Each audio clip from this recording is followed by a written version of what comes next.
Hey folks, Zach Osterman, I'm Insider Indianapolis Star, coming to you with one of these videos. Still fleshing this out, still trying to figure out what works here, but wanted to throw a little bit of schedule analysis at you. Indiana's Big Ten schedule announced today. No times or TV designations. That's pretty standard, obviously, but we know dates and we know basically the rhythm at this point of Indiana's Big Ten schedule, which is the last big hole in the 23-24 schedule overall. Very quickly, I will go ahead and just read this out. December 1, Maryland. December 5, at Michigan. Those are the two December games, the two pre-Christmas games, pre-holiday games, however you want to phrase that, like normal. Then Indiana picks up again January 3rd at Nebraska, January 6th, Ohio State, January 9 at Rutgers, January 12, Minnesota, January 16, Purdue, January 19 at Wisconsin, January 27 at Illinois, January 30, Iowa at home. That's the breadth of January. You look at that, I mean, that's, taken with the two games in December, that is the first half of Indiana's Big Ten schedule. And a few things jump out that there are themes that frankly continue throughout the entire schedule. Number one, Indiana does not have, at least what on paper right now appears some sort of crazy gauntlet where they play maybe, four of the top five teams in the league all in a stretch of, 5 games, where they're on the road 4 times in 5 games or anything like that. Things are pretty well kind of measured out between when you're at home and when you're on the road.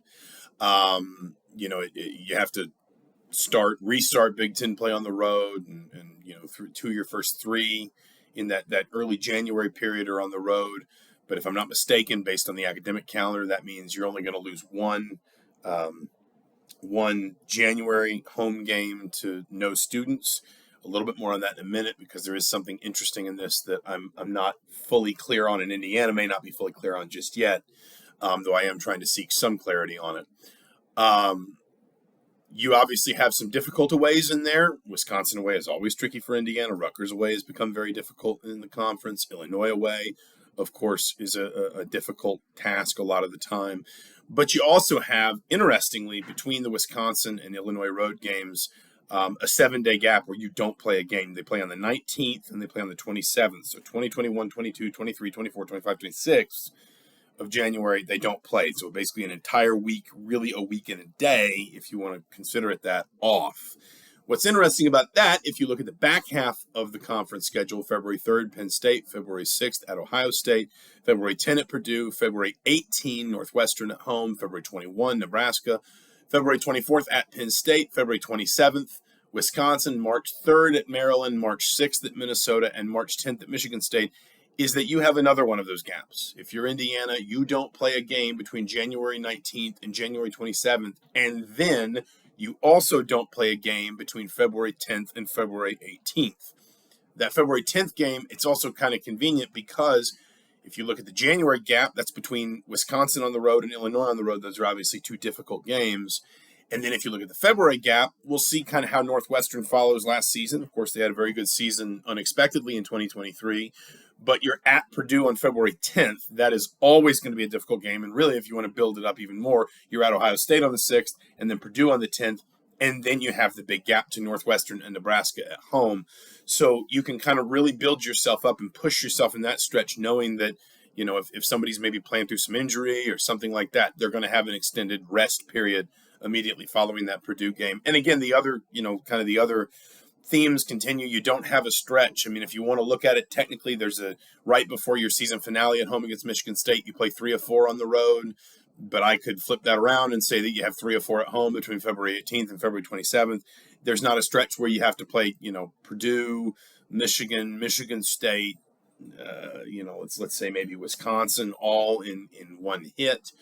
And of course, we also don't really quite know what to think about some of these teams in the conference. What does Rutgers look like next season?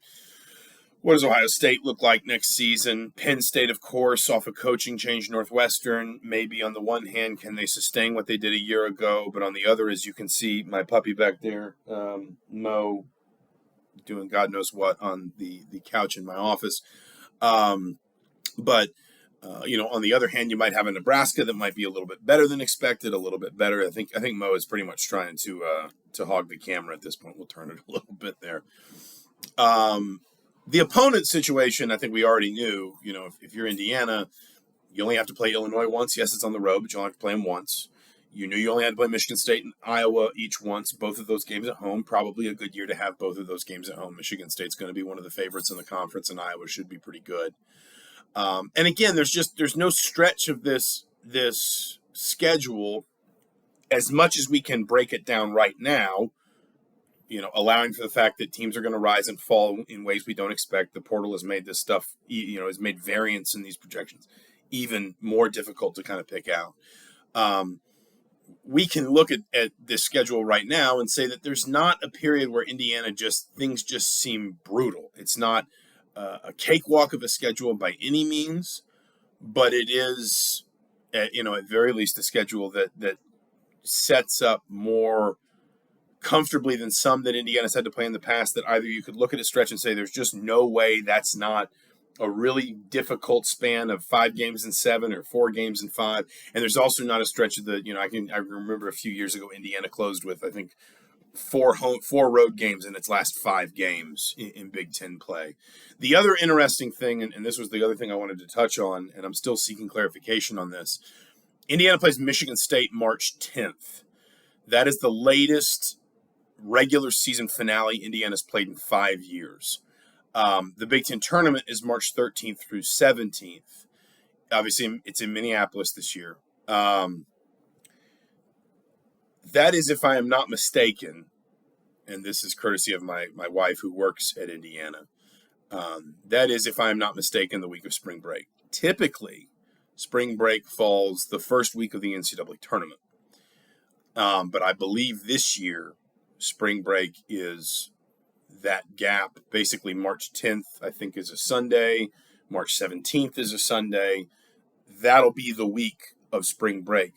So there's a couple interesting things there. First of all, just in terms of admin or administration, the calendar seems to be pushed back a year, probably just based more on kind of how things fall out. You get this every once in a while where just kind of the rhythm of days over, 5, 6, 7-year cycles, they just kind of get pushed back. But what's also interesting is I don't know if that Michigan State game, which obviously will be senior day or senior night, depending on when it's scheduled, I don't know if that game will be in the student season ticket package or whether that game will be in the holiday package. That's interesting because you've already got the Ohio State game, which I believe, and I'd have to double check the dates on Indiana's second semester start, but I believe the Ohio State game on January 6th is going to be a home game played before students are back. And we already know that the Kansas game will not be in the student season ticket packages. That's on December 16th. That is the Saturday after the fall semester ends, and Indiana has confirmed those tickets will be sold separately. Those tickets will be sold kind of a piece, I think, as part of the holiday package, or obviously if you're a full season ticket holder, they'll be in there. But the point is, there will be a small there will be a section reserved for students in that Kansas game, but it will be very small. It will not be the full 7,800 or so seats that are reserved at Assembly Hall for students. And I would not be surprised, I'm still seeking some clarification on this, I would not be surprised if that Michigan State game on March 10th is the same way. That may be a game built into holiday packages rather than, or maybe sold completely separately, I suppose, because that's even, it's worth saying, that is the Sunday of spring break. That's not even the Saturday of spring break. That is the Sunday. And I don't think Indiana would expect or want to bank on the majority of, or even a bulk of its students hanging around through Sunday, presumably through Sunday night of spring break, to obviously have a student section. So I wouldn't be surprised if those tickets are available separately in one way or another, but I am seeking further clarification on that.